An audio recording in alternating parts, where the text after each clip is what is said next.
Well, a big win for Sheffield United, but of course our immediate thoughts are with John Fleck, who is now in hospital and in the care of professionals, but we must praise the referee, the medics and the emergency services for acting so quickly to make sure he was okay. He did leave the stadium tonight conscious, and of course we now hope for good news, and as soon as we get some, we'll let you know. Chris Morgan and Kevin Gage have been part of the coverage tonight. Chris, fingers crossed obviously for John Fleck. That was tough, wasn't it? Yeah, and I think when you see things like that on a football pitch, I think it puts everything into perspective. So, just to back your words up, Paul, obviously all our thoughts and best wishes go to John, and hope he's okay and has a speedy recovery. Yeah, hard for his teammates as well, because they are mates, aren't they, Kevin? And then to try and get your head back in the game after something like that can't be easy. Yeah, it's difficult for everybody. Difficult for Sheffield United players, difficult for Reading players as well. They're all professional footballers. A difficult atmosphere for the crowd. I mean, it's just a weird situation. I think the players, both sets of players, responded very well. I think professional footballers kind of are in tune with that. I think they instinctively just get on with their jobs and try and put it behind them, and obviously see the game out. 4 points from the last two games. Felt a little bit flat after the Coventry game, but things building, hopefully. Fingers crossed, do you feel? Yeah, I mean, points are building. Another 3 on the board, obviously. It was far from a vintage Sheffield United performance, but I mean, I said in commentary at the end, it's nice to actually win ugly, for want of a better word. We get so conditioned to seeing Sheffield United play such wonderful football in patches and some intricate, creative stuff, but then we don't, there's no end product, and then we let a silly goal in at the end. So we seem to have cut the silly goals out, and our defending tonight was superb in patches. Ben Davies winning some crucial headers and Basham getting his foot in, Egan organising the troops, Bogle and Stevens doing their job defensively out wide. So yeah, we defended as a team actually very, very well, and we stuck it out. I have to say, I don't think Reading were very, very good. They're very disappointing. I think you've been polite there. Yeah, they didn't offer anything at all, really, until they brought Carroll on. But we have to take advantage of that, and we did. But the switch to the 3 at the back, 2 clean sheets, working.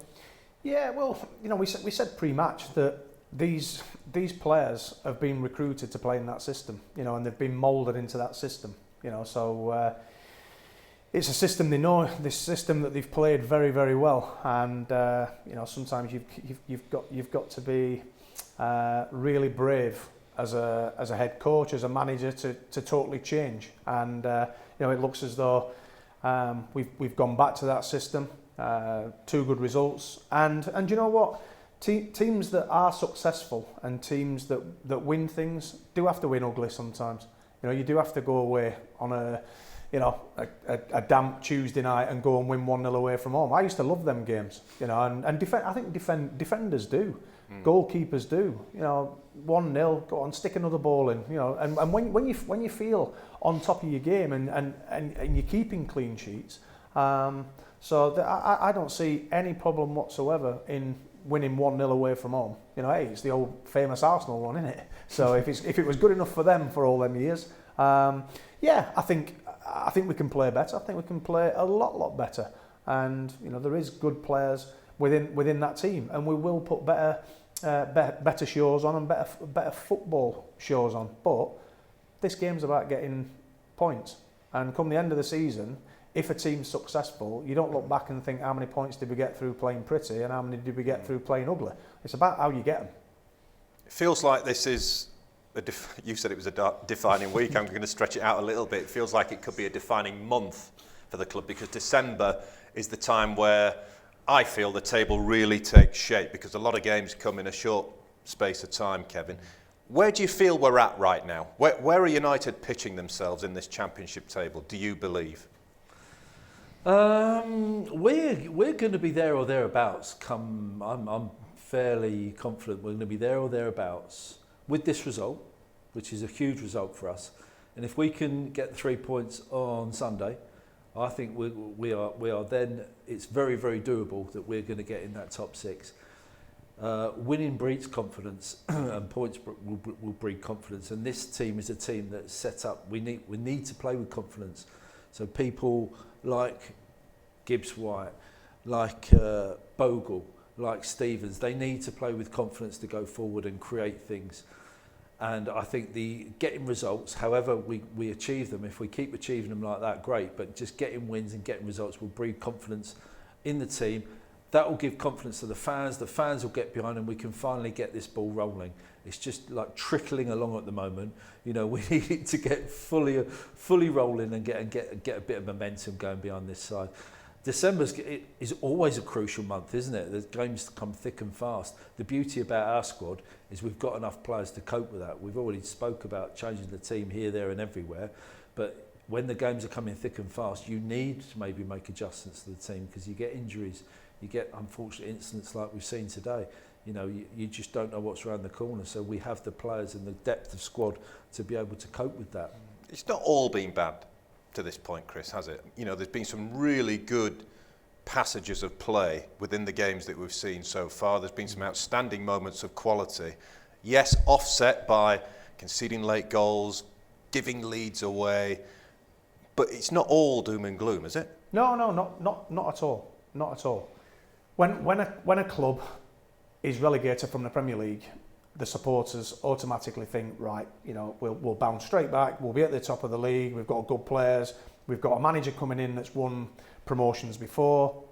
You know, like when Slavica got the job in the summer, everybody would have said that that's a great appointment, a fantastic appointment, a man that's got promoted twice out of this league before, knows what he's doing, good manager, looks a good leader, you know, so nobody would have argued that.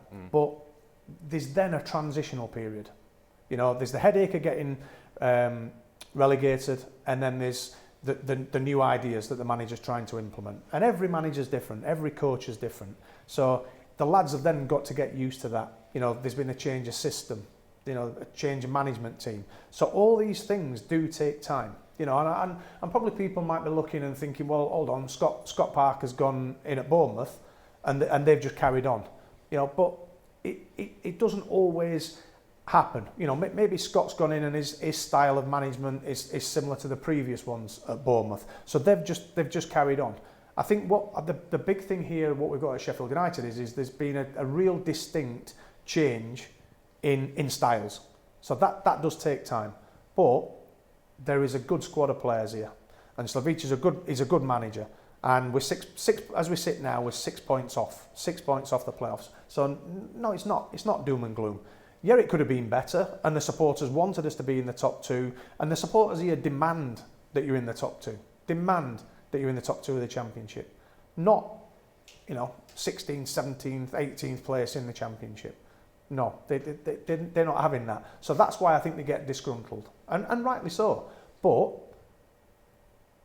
6 points off, and things are building, and another big game Sunday. I think Sunday's another one, and you know we go back to Kev's thing of about being a defining week. And if the group have done things through the international period, and they've worked at things, and then they've implemented it, if they can then go and get 7 points out of 9, then they're moving in the right way.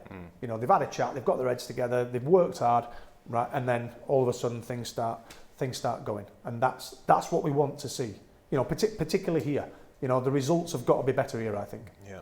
Kevin, what positives have you seen since the start of the season? Because there have been some. I know, because you've got very excited at times, and you're always very, very positive. And, you know, some of the football that you've seen, be honest, if you look back, you've been purring over, haven't you? I will be totally honest, yeah, because sometimes I accuse myself of being, I call it the Sheffield United rose-tinted glasses. I've used that phrase, and I tend to always try and find something positive out of it. But I haven't had an awful lot to moan about this season. Some of the performances have been really, really good, and we just have not got the results that our performances have deserved, really.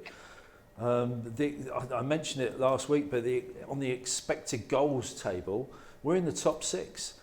You know, we haven't got the goals that our play has deserved, whether that's with bad finishing or bad, you know, final ball, whatever. That tells you a lot. So you combine missing chances with letting silly goals in. goalkeeper errors, etc., and last-minute goals that we've conceded. You know, that combined is put us where we are in the table. We simply haven't got the points, in my opinion, that our performances deserved. There's been an awful lot of positives in my opinion. Some of our players have been absolutely outstanding. I still maintain the first half against Blackpool, some of the football we played in that first half was absolutely unreal, as good as anything we've seen in the last 3 or 4 seasons. Unfortunately, you know, it was only in patches. And it's no good doing it in patches of 10, 15, 20 minutes. You know, we have to keep that going all through the game as best we can. The first 5, 10 minutes of the second half against Blackpool, we absolutely murdered them. You know, we could have had 3 goals in 10 minutes quite easily against Blackpool. And we ended up losing the game 1-0. And that was the kind of the story of our season so far. But when you look at the table, it's not all over, is it? I mean, we've seen how quickly... This season, more than any other season, it's so congested from 6th right down to 18th place. Yeah. So the season's very much alive, and that's not me just trying to sound uber positive now, and I probably do to some people. But the facts remain that it is within touching distance. Get a run together, 3, 4 wins together, you're right back in it. But that's the championship, isn't it? You know, year in, year out, that's the championship. Yeah. And it's such a competitive league. And nothing's ever a gimme. No game's a gimme, and it is 6 points. All of a sudden, 2 or 3 wins, and everything changes, and the table basically tips itself up, and you're where you want to be. It's then once you get in that position, it's then carrying on and nailing that down and making sure that if you're in them playoff positions, you're pushing for the top 2. Not we're 5th, 6th, and we might drop out and go back in. Particularly a club like this. Keep driving forward. Yeah. I think the top 2's virtually gone though, to be honest, isn't it? They're kind of away, Bournemouth and is it Fulham now? And they're kind of away and have gone. You know, I don't think anybody's going to be catching them anytime soon. But certainly, you know, the playoff place has got to be close to us if we can put a run together. Now, interestingly, I mentioned this last week as well. The one person who will have faith about putting a run together, and he will be absolutely confident he can do it, is the manager. Because when he was at Fulham in their promotion season, after 17 games, they were 17th with 19 points. Yeah. Now, previous to the game on Saturday, we after 17 games, we had 19 points. So we're in a very similar position that Fulham were 4 or 5 years ago when Slab got promotion. After that run that Fulham had, they ended up sneaking into the playoffs and eventually beat Villa in the playoff final. So he'll be confident he can do it. It's just he has to transfer that belief to the players, and hopefully wins like we've done today and the points that we're picking up, that will give the players, it will breed confidence amongst the players, because winning becomes a habit. However you do it. I've felt for him sometimes. I know he's not the most animated on the sidelines. That's just his way, but it can't be easy for him either when you go into a group of players who have been so tight, so close for so long with one individual, and you come in to try and put a new philosophy across. No matter how strong you are as an individual, that's got to be quite hard for a manager as well to say, right, okay, I know you've done it this way for the last 4 or 5 years, but this is how we're going to go from now on. Yeah, well, if you look at Manchester United, they're still, I know it was, how many years was it, Sir Alex? You know, 20 odd years. Yeah. You know, but still, they're still trying to find the answer. You know, and that's a club of Man United stature, and you know, what they do. You know, players do have connections with managers. You know, and they do have, you know, that togetherness. And all of a sudden, he's gone. Another one comes in. It's like, right, okay. And a group of footballers will always look and try and work. Whether you're a new player, Gage, you go into a dressing room and the player's like, oh, go on, then we'll see what you've got, what you made, and they'll be doing it with the manager, you know. But with this manager, you've got somebody walking in who, excuse the phrase, he's not a duck egg, you know. He's walking in with, he's got promoted out of this league, so they know. So if they're trying to work him out, they're probably trying to work the wrong one out, because I think he's got the credentials to go. Yeah, I mean, I know I'm sat here, but I still believe he's the right guy.